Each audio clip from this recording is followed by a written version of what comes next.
no os embriaguéis con vino, en lo cual hay disolución, sino antes, ¿qué dice? Sed llenos del Espíritu. ¿Es una familia este versículo? Las casadas estén sujetas a sus propios maridos como al Señor. Oh maridos amados, las mujeres, así como Cristo amó a la iglesia y se entregó a sí mismo por ella. ¿También suena familiar? Sí. Airaos, pero no pequéis, ¿no? ¿A quién suena familiar eso? El versículo. No contristéis al Espíritu Santo. ¿Les suena familiar también? Sí. Vestidos de toda la armadura de Dios para que podáis estar firmes contra las hechanzas del diablo. ¿También es una familia? ¿Qué tienen? Bueno, no podría faltar este versículo. Porque por gracia sois salvos por medio de la fe. Y esto no es de ustedes, pues es don de Dios, no por obras, para que nadie se gloríe. También les suena a ver muy familiar, ¿no? ¿Qué de común tienen todos estos versículos? Hay una cosa en común. ¿Qué de común tienen todos estos versículos? Todos están en el libro de Efesios. Esta carta es muy interesante porque podría realmente aplicarse a cualquier iglesia. No es como la carta a los Corintios que trata problemas muy específicos de esa iglesia. La carta a los Efesios, a la cual vamos a empezar hoy a estudiar, trata con temas muy generales que pueden aplicarse a cualquier iglesia. Por lo que yo veo muy conveniente, después de haber estudiado ya la declaración doctrinal, lo veo muy conveniente que comencemos nuestro estudio libro por libro con esta carta a los Efesios. Esta carta está sistemáticamente estructurada. ¿Sí saben cómo está estructurada esta carta? ¿Cuántos capítulos tiene esta carta a los Efesios? 6 capítulos. Los primeros 3 capítulos es pura enseñanza, pura doctrina, pura teología, por así decirlo. Y es bien evidente cuando en el capítulo 4, versículo 1 empieza con lo práctico. Entonces está estructurada los primeros 3 capítulos, doctrina, enseñanza, y los últimos 3 capítulos, práctica, práctica, práctica.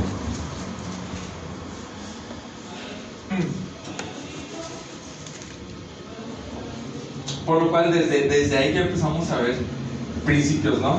Para practicar la vida cristiana tenemos que conocer la Biblia. Si no la conocemos, no podemos practicar la vida cristiana. Fíjense lo que dice Efesios 4:1. ¿Qué dice?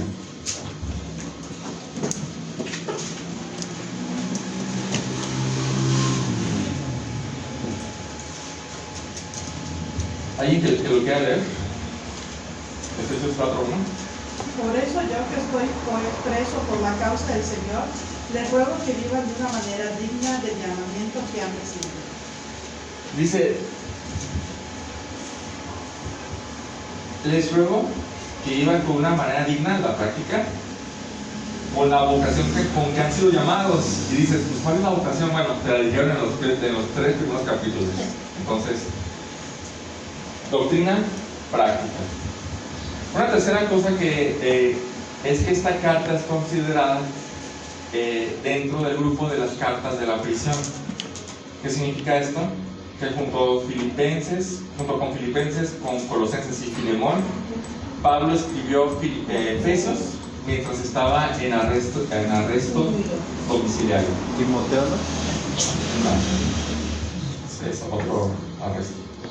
Podemos anotar 3 versículos en donde Pablo hace referencia a su encarcelamiento.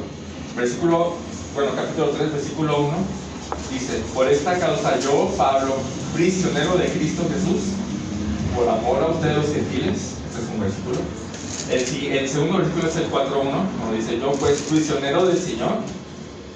Y en Efesios 6:20 dice: por lo cual soy embajador en cadenas. Entonces, simplemente Pablo está en arresto domiciliario y pues está aprovechando ese tiempo de que no puede viajar mucho a ningún lado para escribir cartas, ¿no? Bueno, lo último que quiero comentar en cuanto a esta carta a manera de introducción es que Efesios es un resumen del Evangelio muy bien delineado, muy bien delineado. Su estructura nos va a ayudar a entender qué es lo que el Dios Trino, Padre, Hijo y Espíritu Santo, hizo por nosotros y en nosotros. Y cómo eso se relaciona íntimamente con nuestra forma de vivir o de practicar la vida cristiana. Así que vamos a Efesios 1, donde comenzamos. Efesios 1 dice: Pablo, apóstol de Cristo Jesús por la voluntad de Dios, a los santos que están en Éfeso, que son fieles en Cristo Jesús. Gracia y paz a ustedes de parte de Dios nuestro Padre y del Señor Jesucristo. Vamos a orar. Bendito Padre, gracias por esta oportunidad que tenemos de iniciar esta carta, Señor, iniciar a estudiar esta carta. Gracias porque tú inspiraste a Pablo a escribirla, Señor. Y como lo vamos a ver por qué es tan importante este hecho, Señor. Te ruego que nos ayudes a entender quién es Pablo y qué significa que él es apóstol de Cristo, qué significa que ha sido por tu voluntad. Te pido que nos ayudes a entender, que ayudes a poner oídos atentos, Señor, y a mí ayúdame a ser claro, Señor, en todo lo que digas, Señor. Todo esto lo pido en nombre de Jesús. Amén. Bueno, creo que al ser la primera vez que vamos a estudiar una carta de Pablo, necesitamos entender quién es Pablo. Creo que se me hace muy importante entender eso. Y por qué se encuentra en el Nuevo Testamento y por qué se encuentra en la Biblia, ¿no? Esta carta. Bueno, su nombre es Pablo, también conocido como Saulo. Algunos han sugerido que el Señor le cambió el nombre como a Pedro. ¿Cómo se llamaba Pedro? Simón. Perdón, el Señor le cambió el nombre a Pedro, ¿no? Por ciertas cuestiones de su carácter. Entonces algunos han sugerido que se llamaba Saulo y el Señor le cambió su nombre a Pablo. Pero es muy improbable. Más bien, como lo vamos a ver enseguida, el nombre Pablo es la versión griega del nombre Saulo. Entonces, miren, vamos a Hechos 13:19. Hechos 13:19. Saulo entonces está en romano, en latín. A ver. ¿Quién quiere leer ese versículo? Hechos 13:9. ¿9 o 19? 9.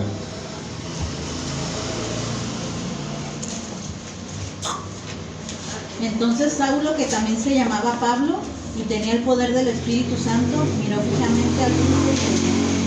Ok, vamos a quedarnos con la primera parte. Entonces, Saulo, que también es llamado Pablo, que vieron que tiene el mismo nombre, ¿no? Un dato curioso es que antes de este versículo nunca es llamado Pablo, sino solamente Saulo. Y después de este versículo siempre es llamado Pablo y nunca Saulo, a excepción de cuando se refiere a eventos antes de este versículo. ¿Por qué este cambio abrupto de Saulo a Pablo? ¿Por qué? Viene el titulito por ahí de esta sección de la Biblia, ¿no? ¿Qué dice? Conversión de Saulo. No, estamos en el capítulo 13. Hay un titulito por ahí. ¿Qué titulito? 13. Una misión especial. ¿Una visión especial? Misión. Misión. Ok, ¿alguien tiene otro titulito por ahí? Los apóstoles predican en Chipre. Bernabé y Saulo comienzan su primer ¿13 ministerio. qué? Ahí está. En la manera 13, específica. sí. Hechos 13, en el capítulo 13, versículo 1, dice: Bernabé y Saulo comienzan su primer viaje misionero. Esto es bien interesante porque, o más bien importante, porque ¿a quiénes fue enviado Pablo? ¿Ustedes se acuerdan? A los gentiles. A los gentiles. Entonces, el nombre Saulo era un nombre hebreo y el nombre Pablo era un nombre griego o romano, ¿sí? Por eso este cambio abrupto, porque comenzó su ministerio gentil. Bueno, nomás para aclarar, ¿qué es un gentil? O los gentiles, ¿qué son? Un no judío. ¿Un qué? No judío. Vamos a ponerlo, un no judío. Así. Un no judío es un gentil. ¿Nosotros somos judíos? No. Somos gentiles. Así, ese es el punto. Somos gentiles. Bien. Entonces, la razón por la que este cambio abrupto en el versículo 13:9 de Hechos es porque entra al terreno gentil ya para predicar. Entonces siempre usa el nombre de Pablo. Ahora, ¿quién es Pablo? La Biblia abunda de sus propias autobiografías. Fíjense bien, vamos a Filipenses capítulo 3. Filipenses capítulo 3, versículo 4.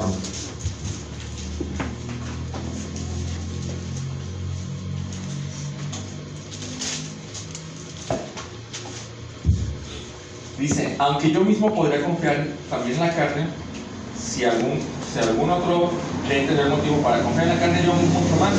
Dice, yo fui circuncidado a los 8 días de nacer. ¿Qué quiere decir eso? Mis padres se preocuparon por mi religión judía. Soy del linaje de Israel, de la tribu de Benjamín. Yo soy hebreo de hebreos. Ahora, la tribu de Benjamín es una de esas tribus que no se perdió con la tribu de Israel del norte, ¿sí? Se quedó con los judíos. ¿Qué quiere decir? Que era un judío, ¿no? Así como dice, soy hebreo de hebreos.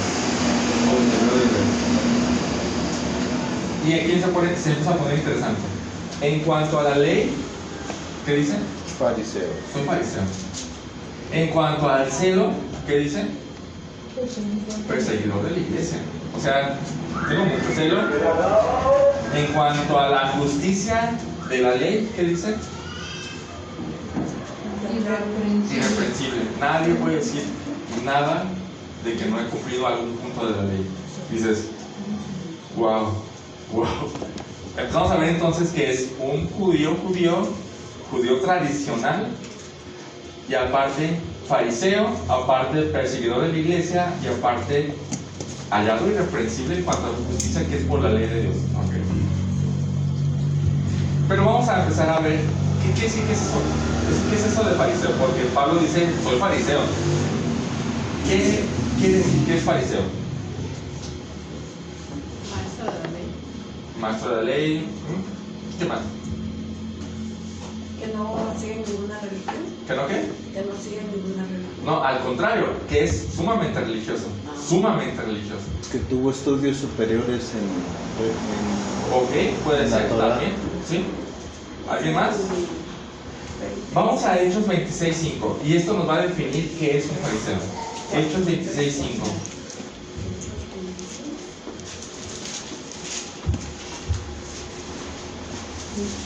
Hechos 26:5.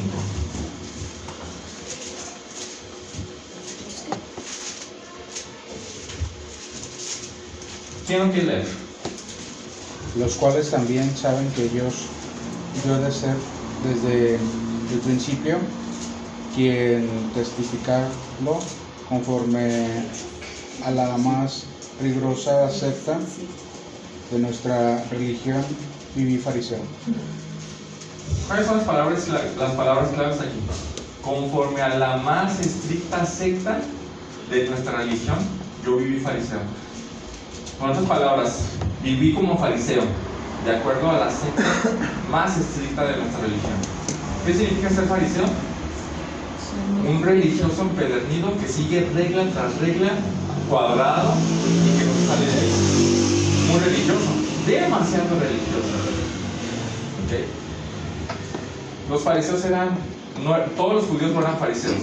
Los fariseos eran un grupo que se apartaba de hecho creo que por ahí viene el nombre de fariseo, se apartaba de todos los demás porque nadie podía seguir tan fielmente las reglas que ellos ponían. ¿Okay? Era la secta más estricta de la religión. Es como muy ortodoxo. Muy ortodoxo. De hecho, se decían ser hombres santos ellos, ¿no? Sí, porque seguían fielmente las tradiciones, así como ellos decían.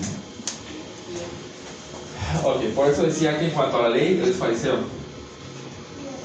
Pero también dice, en cuanto a celo, ¿qué decía? Perseguidor de la iglesia. Ahora, vamos a Gálatas 1, 13, 14. Gálatas 1, 13, 14.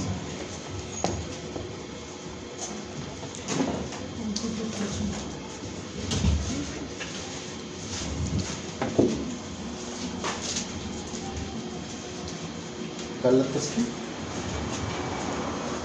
1, 13, 14. Gracias.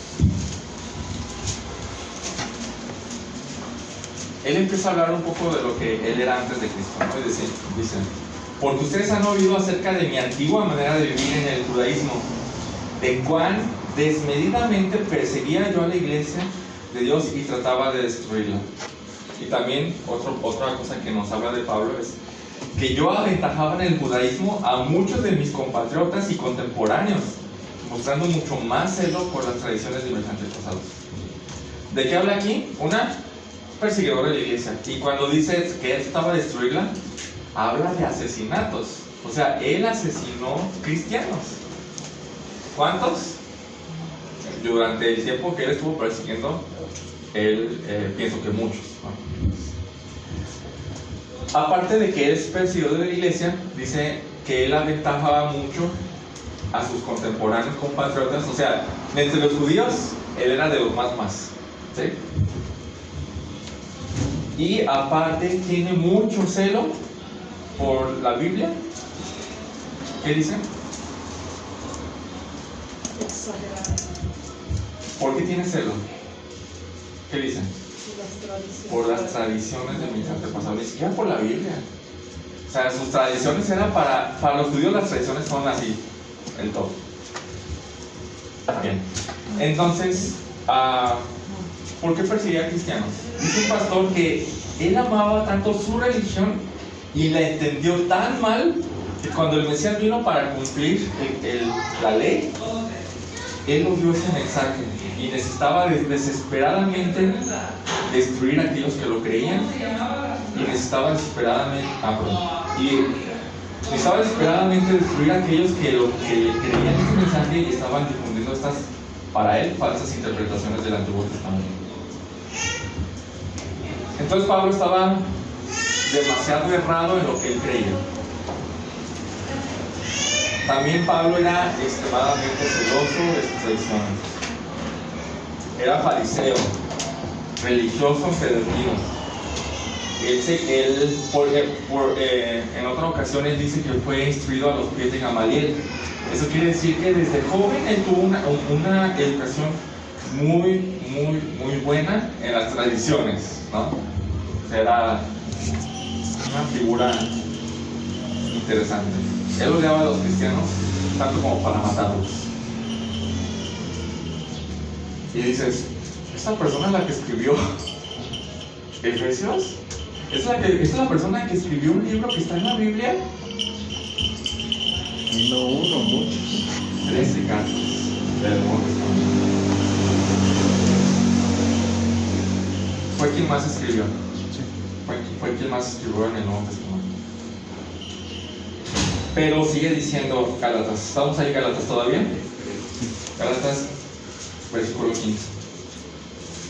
Pero cuando Dios hizo eso, es el cambio que necesitamos.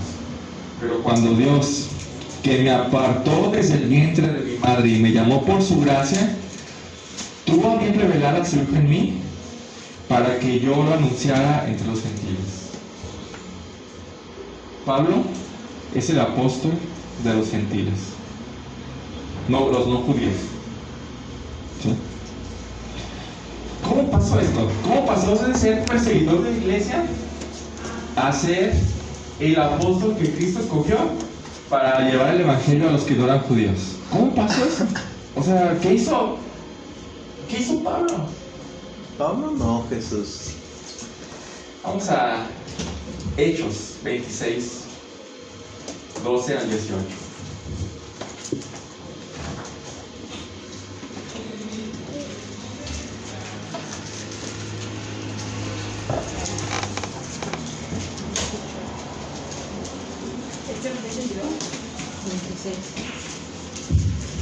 16.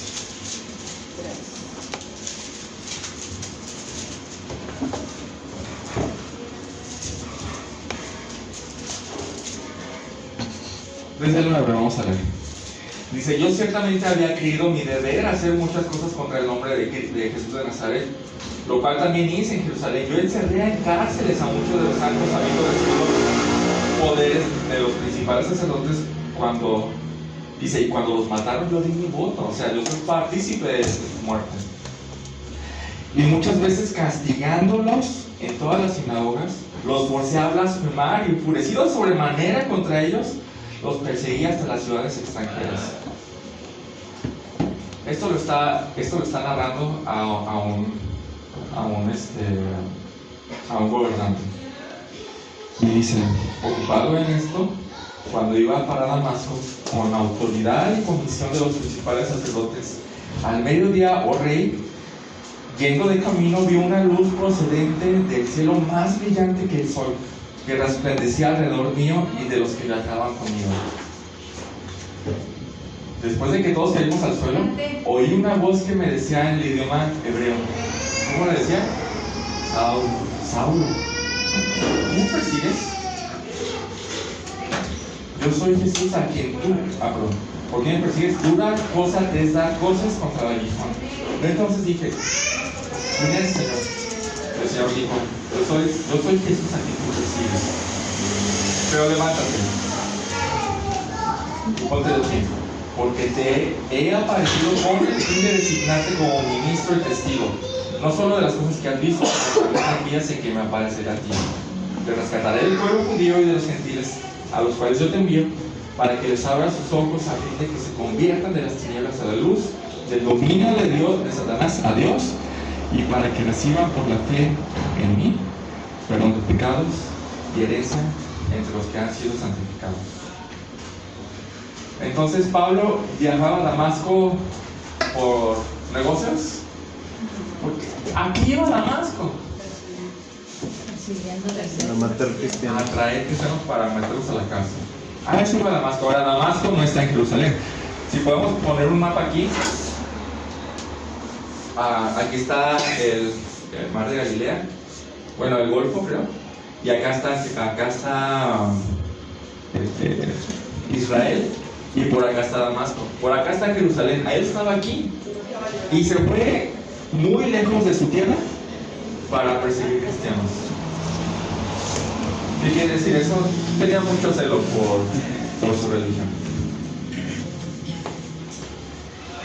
Y entonces Jesús se le aparece de manera tan impactante que él y todos los que viajaban con él cayeron al suelo. Entonces una voz se escuchó en medio de la luz. Y estas palabras: Saulo, Saulo,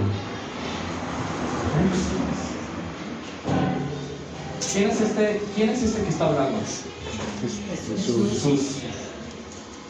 Yo creo que la reacción de Pablo debió haber sido demasiado traumática. No solamente por lo que está pasando, sino porque en un segundo se enteró de que lo que para él era herejía o insensatez o mentiras era más real que nada. Jesús, a quien él estaba persiguiendo, él estaba persiguiendo a cristianos más que nada por decir que Jesús había resucitado, lo cual para él no era cierto, era herejía. Entonces cuando él se topa con Jesús vivo, pero no solo vivo sino en gloria, dice en su mente: ¿qué pasó? Estoy equivocado, he estado equivocado en todo.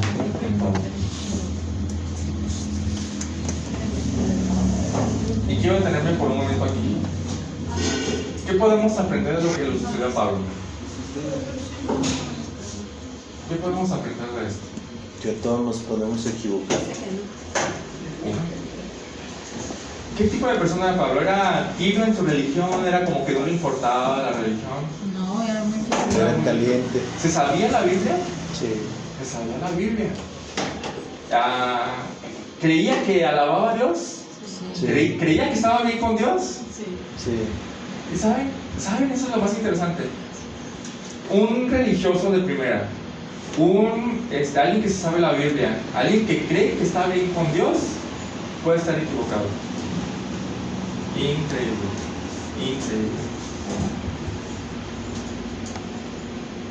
Esto nos hace preguntarnos: ¿alguien puede pertenecer a una iglesia cristiana y ser muy religioso, o sea, participar mucho, y estar equivocado en cuanto a su relación con Dios? Sí. Sí, eso es terriblemente impactante. Sí, puede haber gente así. Segundo, Pablo era en extremo pecaminoso. ¿Qué tanto? Mataba a cristianos, mataba al pueblo que estaba naciendo, ¿sí? Era como cuando Faraón mandó a matar a los bebés, o sea, era un pueblo que estaba naciendo. Y Pablo estaba metiéndose en la cárcel y matándolos. Él se autodenomina el más grande pecador, o el primero, dice, cuando de los cuales son pecadores, de los cuales yo soy el primero, dice. Y eso es lo que también aprendemos. ¿Qué hizo Dios con Pablo? Lo transformó por completo. De ser el más grande perseguidor de la iglesia, ¿a qué lo transformó? A ser el más fiel predicador de Cristo. Y apóstol. ¿Sí? Tercera, ¿él hizo algo? ¿Él hizo algo? ¿Él mereció eso? No, todo fue gracia. Él volvió en sí y dijo: creo que estoy haciendo mal. No. ¿Qué quiere decir? Que todo eso vino de Dios. Dios se le presentó y dijo, y ya lo vio, digamos que le iluminó los ojos del entendimiento espiritual y dijo: estoy equivocado. Y de ser el peor pecador, perseguidor de la iglesia, lo hizo el más fiel predicador del evangelio, el apóstol.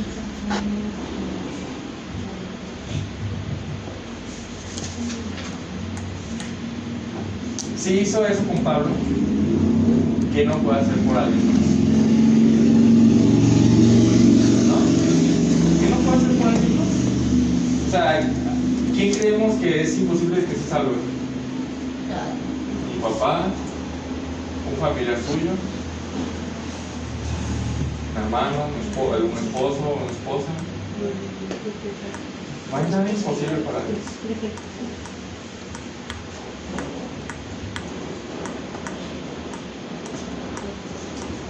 Todo porque Él quiso. Todo porque Él quiso.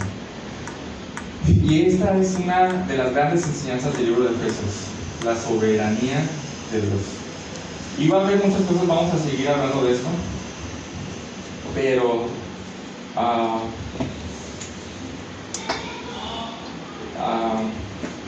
es lo que dice Pablo en Gálatas 1:15. Dice: pero cuando Dios, siendo así, perseguidor así, pero cuando Dios, que me apartó desde el vientre de mi madre. Pablo hizo algo, nada. Desde el vientre de su madre, o sea, desde antes de nacer, ya estaba predestinado para ser apóstol. Dice: pero cuando Dios me apartó desde el vientre de mi madre y me llamó por su gracia, o sea, por este regalo que no merezco, tuvo a bien revelar a su Hijo en mí. ¿Qué quiere decir? Mostrármelo.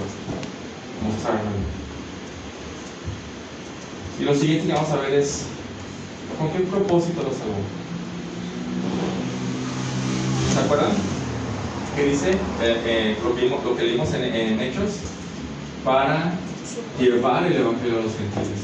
Ese es el propósito. Nos hizo así para hacer más, por eso.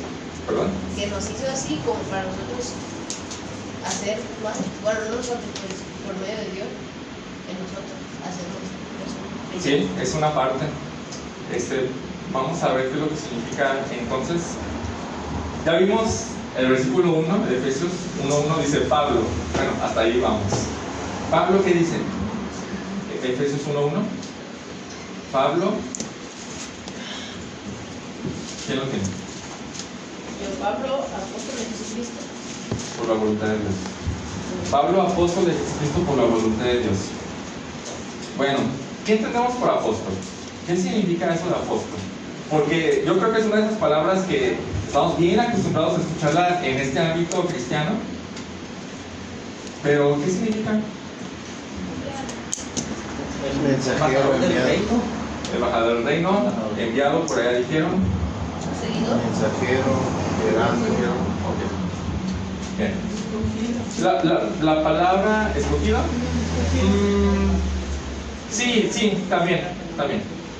Y vamos a ver en qué contexto todo eso. La palabra literalmente significa enviado. Eso es lo que significa enviado. Pero la manera en que el Nuevo Testamento la utiliza es para designar a ciertos hombres escogidos para aportar el mensaje con autoridad con la autoridad de Cristo y para poner el fundamento de la fe. Vuelvo a repetirlo. La manera en que el término apóstol se usa, o enviado se usa es para designar a ciertos hombres escogidos para aportar el mensaje y que con la autoridad de Cristo pongan el fundamento en el cual los cristianos nos basamos. Eso es un apóstol. Vamos a Lucas 6. Lucas 6, 12 al 13. 6. Lucas 6, 12 al 13.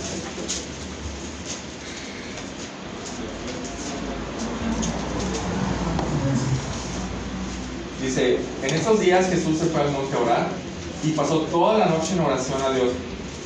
¿Para qué? Dice, cuando se hizo de día, llamó a sus discípulos y escogió a 12 de ellos, a los cuales también dio el nombre de apóstol. Cuando dice que llamó a sus discípulos, ¿cuántos discípulos se imaginan?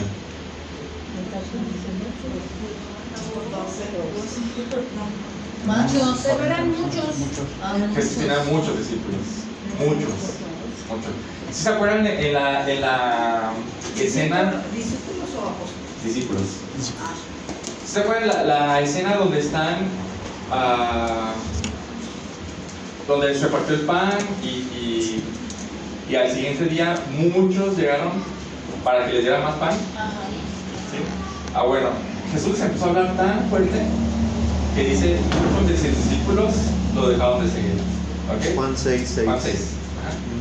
Entonces, Jesús tenía muchos discípulos, muchos, o sea, cientos, quizás miles. O sea, ¿cuánta gente lo seguía realmente cuando iba haciendo milagros? Muchos. Entonces llamó a sus muchos, ¿qué dicen? Y escogió a 12 de ellos, a los cuales los llamó apóstoles. Entonces, un apóstol sí es un discípulo, pero no cualquier discípulo, ¿ok? Es un discípulo escogido por Cristo.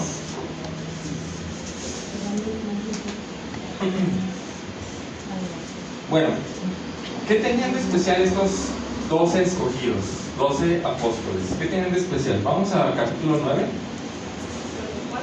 Capítulo 9, Lucas 9.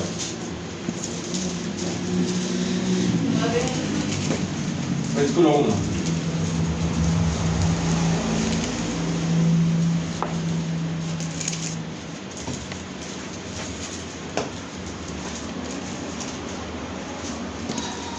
Dice, habiendo reunido Jesús a los 12 discípulos.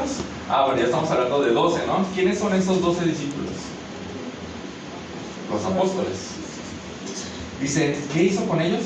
Les dio poder y autoridad sobre todos los demonios y para sanar enfermedades. Y los, griego, apostoleo. Esa es la palabra. ¿Qué dice? Los envió a proclamar el reino de Dios y a sanar los enfermos. Bueno, este es un apóstol, uno enviado por Jesús con su autoridad. Eso es el resumen más resumido que podemos decir que es un apóstol. Un enviado por Cristo, al cual Jesús le da su autoridad. Y eso está bien impresionante. Es como apoderado legal. ¿Sí? ¿Qué es un apoderado legal? ¿Alguien conoce qué son? Que por ejemplo, tú tienes un problema y tú me dices, ¿sabes qué? Quiero que me lo cuentes. ¿Sí? Entonces ya tú me das un poder para que soy tu apoderado. ¿Qué es darte un poder? Representante. Es darte una cartita con mi INE, donde yo escribo, ella tiene todo el derecho y poder para hacer lo que ella quiera en este asunto. Para decidir. Ok. Más o menos es lo que está pasando aquí. Jesús les da su autoridad para hacer como si Él lo hiciera. ¿Ok? Ahora, cuando Judas el traidor renunció a su apostolado, ¿cuándo renunció a su apostolado? Sí, cuando traicionó. Cuando traicionó a Jesús y se fue a ese apóstol. ¿Sí? Entonces, quedaron 11, ¿verdad? Quedó un espacio abierto para una vacante.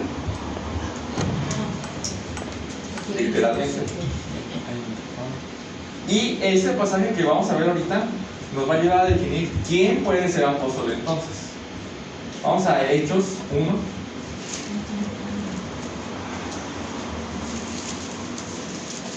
Hechos 1.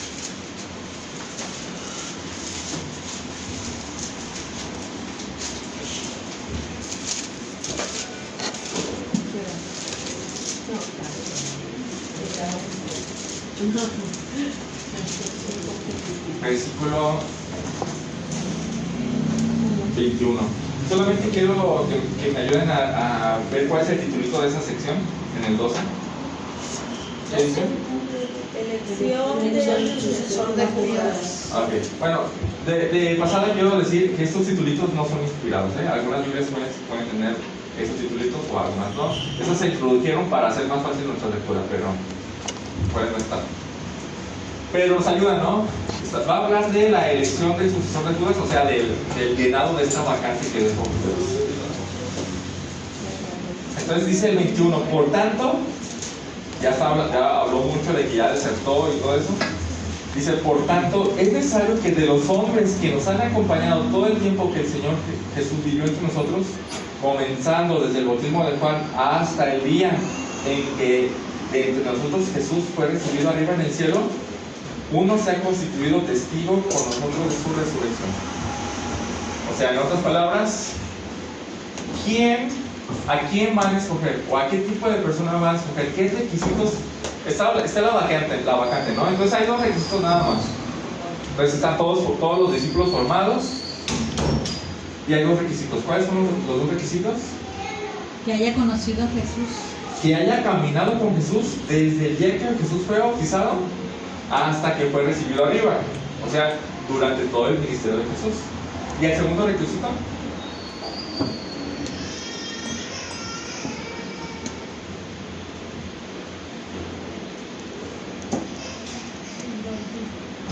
Que haya sido testigo de la resurrección de Cristo. ¿Sí? Esos son los dos requisitos. Entonces, básicamente lo podemos resumir en estos dos cosas. Haber aprendido cara a cara del mismo Jesús. Segundo, haber sido testigo de primera mano, testigo ocular de la resurrección de Cristo. Y de entre los muchos, versículo 23, presentaron a dos. A José llamado Barsabás, al que también llamaban Justo, y a Matías. Y después de orar dijeron, tú Señor, que conoces el corazón de todos, muéstranos cuáles de estos dos has escogido para ocupar este ministerio y apostolado del cual Judas se desvió para irse al lugar que le correspondía. Entonces se echaron suertes, no sé qué tipo, y cayó sobre Matías y fue contado. Matías fue contado con los 12. Tenía que completarse el número. Matías es el reemplazo de Judas. Ahora, Pablo, ¿cómo encaja? Que estamos hablando de Pablo, ¿no? Pablo, ¿cómo encaja en esto? Porque Pablo no era uno de los 12 y sin embargo está reclamando su apostolado. Él dice, soy apóstol, yo soy apóstol. Pero entonces, ¿cómo encaja esto? ¿Él está mintiendo? ¿Él se cree apóstol? ¿O realmente es verdad lo que está diciendo de que no, sí soy un apóstol, aunque no soy de los 12? Gálatas 1:1.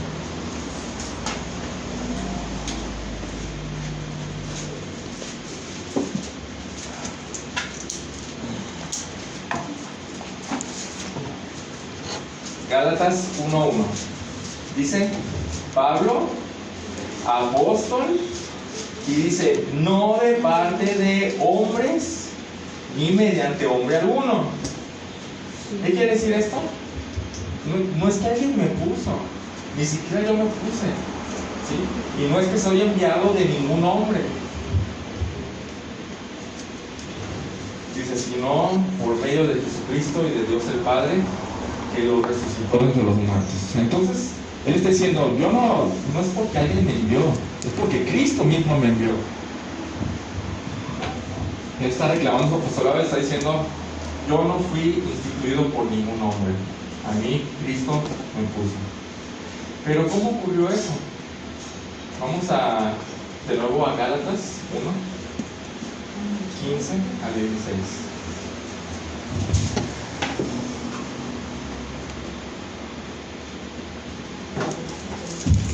Pero cuando Dios, que me apartó desde el vientre de mi madre y me llamó por su gracia, tuvo a bien revelar a su Hijo en mí. ¿Cuándo pasó eso? En el camino a Damasco, ¿no? Cuando él iba a perseguir a la iglesia. Aquí se cumple un requisito. ¿Cuál es ese requisito que se cumple cuando se topó con Jesús? Pues fue testigo ocular de su resurrección. Fue testigo de primera mano. Y dicen, para que tuvo a bien a revelar a su Hijo en mí, para que yo lo anunciara a los gentiles. O sea, segundo, Pablo fue enviado por el mismo Jesucristo, así como escogió a los 12, también escogió a Pablo. Y dice, y no consulté enseguida con carne y sangre. ¿Qué significa eso? Que nadie lo enseñó de los hombres. No fue con los apóstoles, no fue con los 12 apóstoles a aprender de ellos. No fue así. Dice, sino ni subí a Jerusalén a los que eran apóstoles antes que yo, sino que fui a Arabia y regresé otra vez a Damasco. ¿Para qué? ¿Por qué no es así? Para aprender directamente de Jesús. Por cierto, 3 años lo hizo. Es interesante esa relación, ¿no? Él estuvo 3 años con Jesús, así como estuvieron los 12 apóstoles con Jesús. Pero en su pensamiento,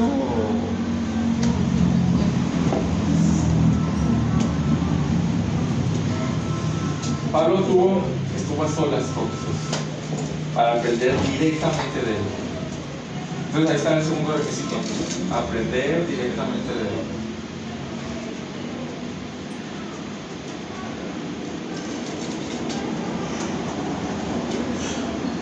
Por cierto, él también narra cómo es que él es el último de los apóstoles. 1 Corintios 15. abortivo. Nacido fuera de tiempo. 1 Corintios 15, 6 dicen, luego se apareció a más de 500 hermanos. O sea, Jesús se apareció a más de 500 hermanos a la vez, la mayoría de los cuales viven aún, pero algunos ya duermen. O sea, por si alguien quería corroborar que si era cierto, bueno, pues ahí están algunos que todavía viven, ¿no? Después se apareció a Jacobo y luego a todos los apóstoles, a los 12. Ya el último de todos, como a uno nacido fuera de tiempo, se me apareció a mí también. Dice, yo soy el último. Yo soy el último. Porque yo soy el más insignificante de los apóstoles. Que no soy digno de ser llamado apóstol porque perseguí a la iglesia de Dios. Pero él está diciendo, yo soy el más insignificante de los apóstoles. Así soy apóstol, aunque yo me considero el más insignificante.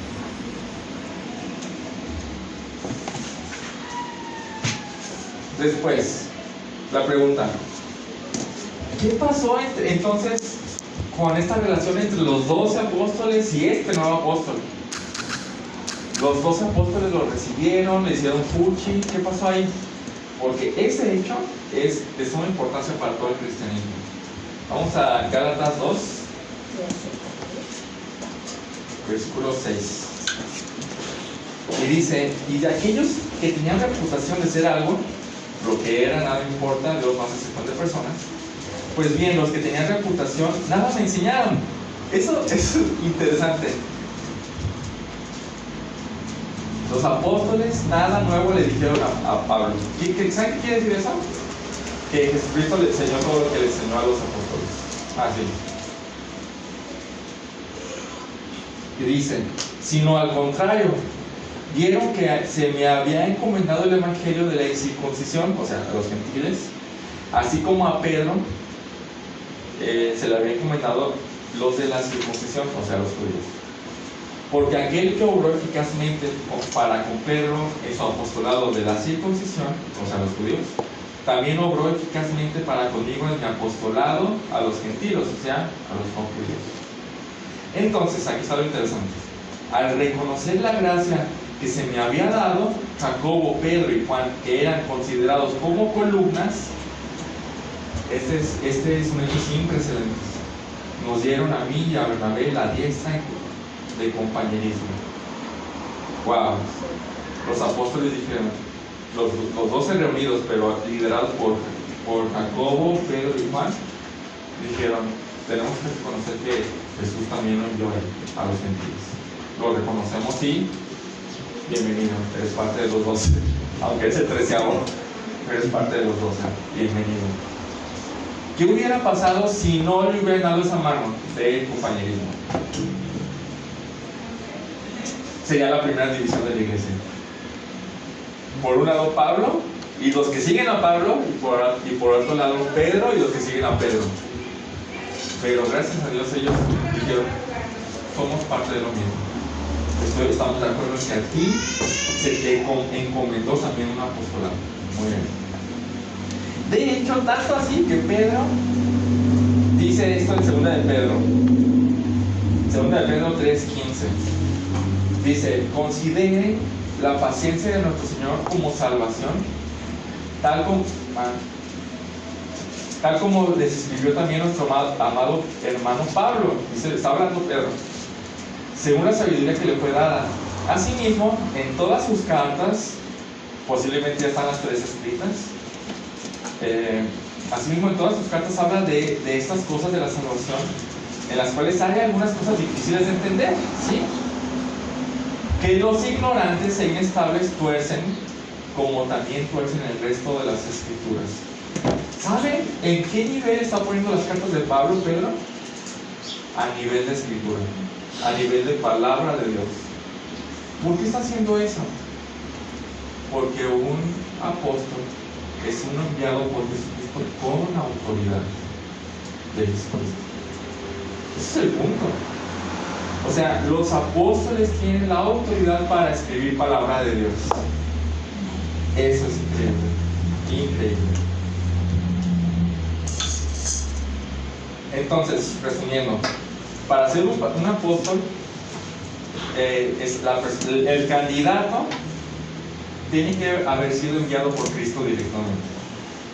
Tuvo que ser testigo ocular de la resurrección, o de primera mano, de la resurrección de Cristo. Tuvo que ser enseñado directamente por Jesucristo. Entonces, esto deja muy por debajo a los que ahora se autodenominan apóstoles. Muy por debajo.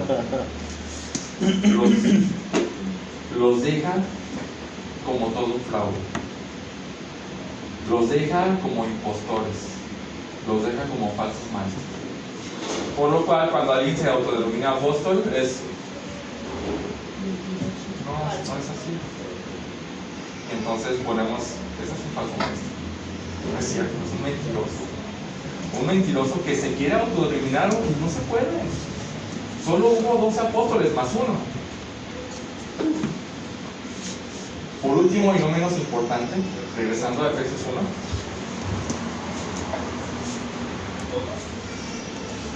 1. Efesios 1.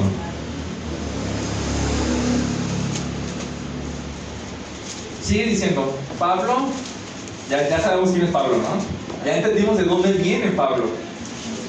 Pablo, ¿qué dice? Apóstol de Cristo Jesús. Ya entendemos qué significa eso de apóstol de Cristo Jesús, ¿no? Uno enviado por Cristo Jesús directamente, capacitado por Él y con su autoridad. Por último dice, por la voluntad de Dios. Y aquí exclusivamente estamos hablando de la voluntad soberana de Dios, donde lo que Él dice o lo que Él planea, nadie puede frustrarlo, nadie. Fíjense lo que dice Isaías 46, 9 al 10. Si quieren lo leo, ¿verdad? Dice, acuérdense de las cosas anteriores ya pasadas, porque yo soy Dios y no hay otro. Yo soy Dios y no hay ninguno como yo, dice Dios. Que declaro el fin desde el principio y desde la antigüedad lo que no ha sido hecho. Y eso es lo más interesante, dice, yo digo, mi propósito será establecido y todo lo que yo quiero lo realizaré. Y alguien puede decir, no, Señor, no lo hagas, o alguien puede detenerlo. Absolutamente nadie. Eso es lo que se refiere con su voluntad soberana. Entonces estamos en Gálatas, ¿no? Por ahí.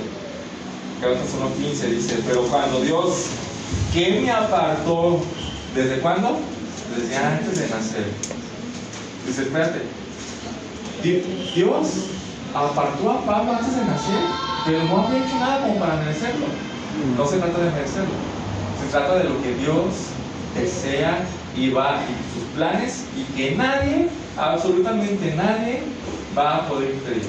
Por ejemplo, Dios lo apartó desde el vientre, ¿no? Entonces uno pensaría, pues bueno, lo instruyó en los caminos del Señor con una buena doctrina en su cabeza.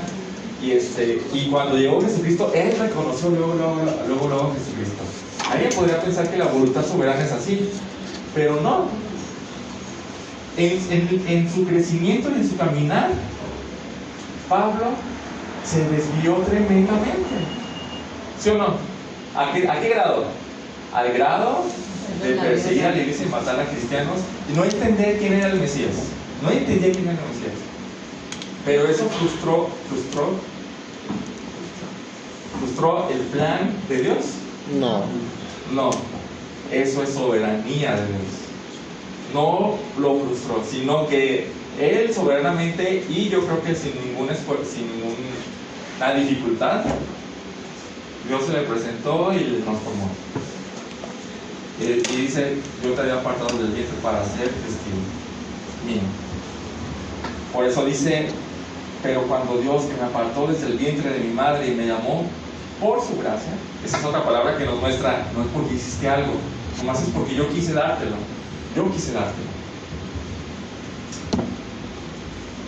Pablo no lo eligió, más bien Dios ya lo había apartado y a su tiempo lo llamó. Y Pablo no pudo resistir a su voluntad. ¿Alguien podría?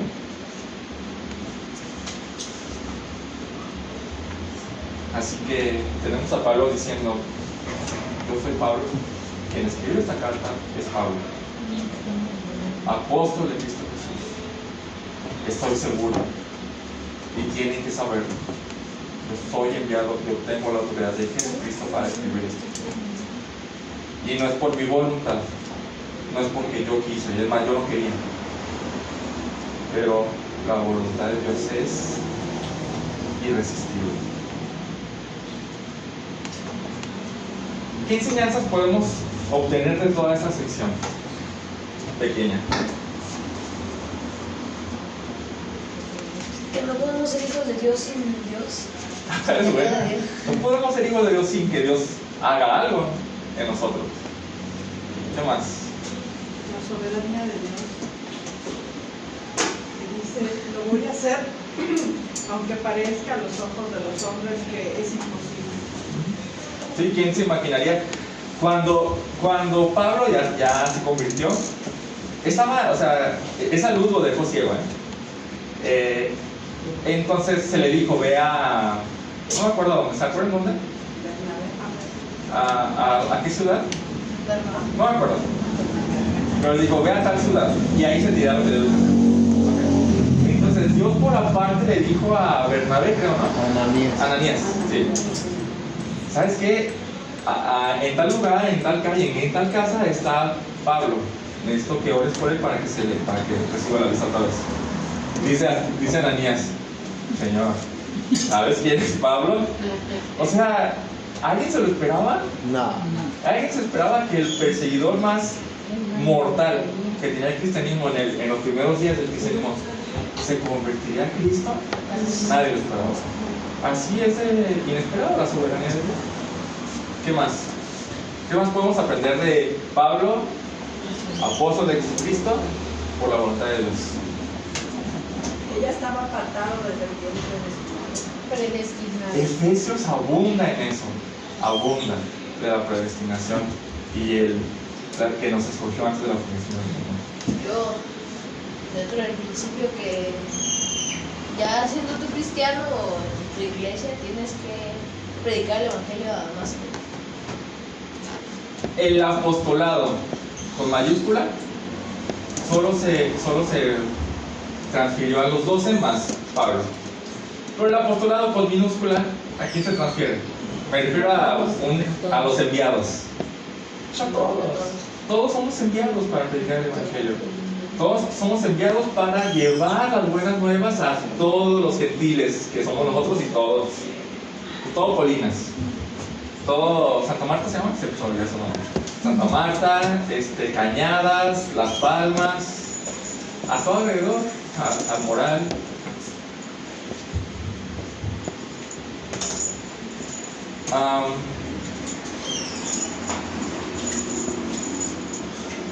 Creo que esto es todo para darle gracias. Todo lo que hizo Dios en nosotros sin que nosotros hiciéramos algo para merecerlo o algo para ganárnoslo. No hicimos nada. Entonces, para darle gracias y gracias por la tarea de predicar el evangelio. Es una tarea de privilegio.